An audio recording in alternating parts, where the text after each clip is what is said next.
I want to thank our teens for leading worship today, and for the younger kids helping out as well. I think it's an incredibly hopeful sign for our church to see so many young people, and not just today, but as a constant part of this congregation. Okay, amen? I've gotten one question this fall more than any other, and it has nothing to do with the renovation of Shepherd's Hall. I've gotten that one a lot. I've gotten this other one way more. It's, how is it being an empty nester? Over and over. It seems like every day people are asking me that. All three kids are off at college now. And I'll be honest, I thought Francis was going to be a basket case when Drew went off to college. And I realized about a week before Drew left, I'm at Fontina Grill, and I'm just started to sob. And, there were just that whole week leading up to it, I'm walking the halls of the church, and people must have been thinking, what happened to him in his life? Because I'm crying continuously. But it's the whole process of preparing to say farewell. It's just terrible. But I'll tell you, it's really not so bad with him at school. It's not bad at all. You don't have to wake him up anymore. The morning is a lot more enjoyable. I have said many times that my kids, the girls in particular, were swimmers. Still, and Becca still is. But that meant for us, well, for me, not Francis, it meant 4 a.m. was when my alarm went off several days a week, and they needed to be at the pool at 4:45 in the water. And so I would sit there and wait for them to be done. Most of the time at that hour of the day, my body was in a state of utter shock. And as you would probably guess, it starts to shout, "Caffeine, caffeine." So I would drive up to the McDonald's in Olney, which I don't know if the hours have changed, but at that point in time, 5 a.m. was when they opened. So I would drive up, and I would be in the drive-through lane, planted next to the speaker, praying that they would open early. But I would be sitting there kind of just craving this caffeine jolt that I had to wait for. We've all been there before, though. We've just craved things in life. Food, drink. We've craved love, attention, respect, power. Some of us have craved a new opportunity, a new job opportunity, or some sort of radical change in our life. The list could go on. But when we get something in our head that we crave, we start thinking about it and thinking about it. And sometimes we'll go to great lengths to obtain what we crave. They can be just very, very hard to stop those things. If you crave ice cream, you run to the store to get it.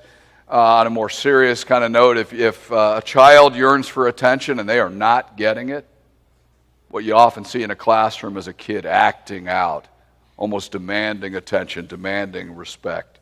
There can be very positive cravings in this world. People who are being persecuted, they crave freedom, and they are willing to go great distances. They'll do whatever it takes to find it. People who hunger for justice for others, for other people, they become vocal advocates who invest their life in the cause. Those who crave peace do not stay silent. There are those who crave and desire and yearn for the church to grow and be bold in its outreach. And as a result, what they'll do is they'll commit their time, their talent, their financial resources to do their part to make sure the church thrives and grows. There are negative cravings. We know it. We've dealt with people, maybe someone in our life who has dealt with serious negative cravings that lead to addiction, unhealthy behavior, unethical conduct, where the things of life fall out of proper balance. My college roommate was a guy named Steve, and Steve knew the dialogue for the movie Wall Street. He memorized it and would say it every single day. He could drive you insane by reciting this movie. It was kind of one of the important defining movies of my generation. But Charlie Sheen was a very young man at the time. He starred in it. He was this struggling stockbroker on Wall Street. A man obsessed with having the best clothes, making a lot of money, making a name for himself, standing out from the crowd. But to do that, he took some radical shortcuts. The movie is about him selling his soul, engaging in insider trading, and going down this path of self-destruction that results in him going to jail. But it was a great parable for, like, while I was in college, but it's probably a great parable for every generation of what obsession with the self can do to a person. Today, James and John, it's a wonderful story. James and John, they have cravings. They approach Jesus as he's in front of a traveling group that's headed toward Jerusalem. They say, Jesus, we want the best seats in your kingdom. And I think what we need to hear is them saying, we want to be important, we want to be respected, we want to be noticed, we want the privilege that comes with kind of being one of your first followers. Who in life doesn't want to be special? I mean, all of us want to be special, all of us want to matter. I mean, it's fun walking around the building here during the week, and you'll see the preschool kids. And I tell you, if you are the line leader, you are the king or queen of this place. Sometimes you'll see a kid with a crown on, the kid who's the birthday kid of the day, and it's no matter, they are the top dog. They are more important than everyone else that day. James and John, they want unique status. They want these positions of power. They just want to stand out. And stand out they will, but not in the way they expected it to happen. Jesus says to them, you're going to have to lead in a different way. He goes on to describe the way many people in our world behave. Many people in our world lord it over other people. They put others in their place. They make themselves superior and pretty much view everybody else as inferior. Their needs matter, and everyone else's needs are really secondary or not even actually considered in the first place. And I just love what Jesus has to say. I think it's simple, it's direct, it's words you and I need to hear when we look at some of the behavior in the world. What Jesus says is it's not to be that way with you. And I'd love for Jesus to whisper that in all of our ears as we look out at things in the world. There are times Jesus is going to say, not you.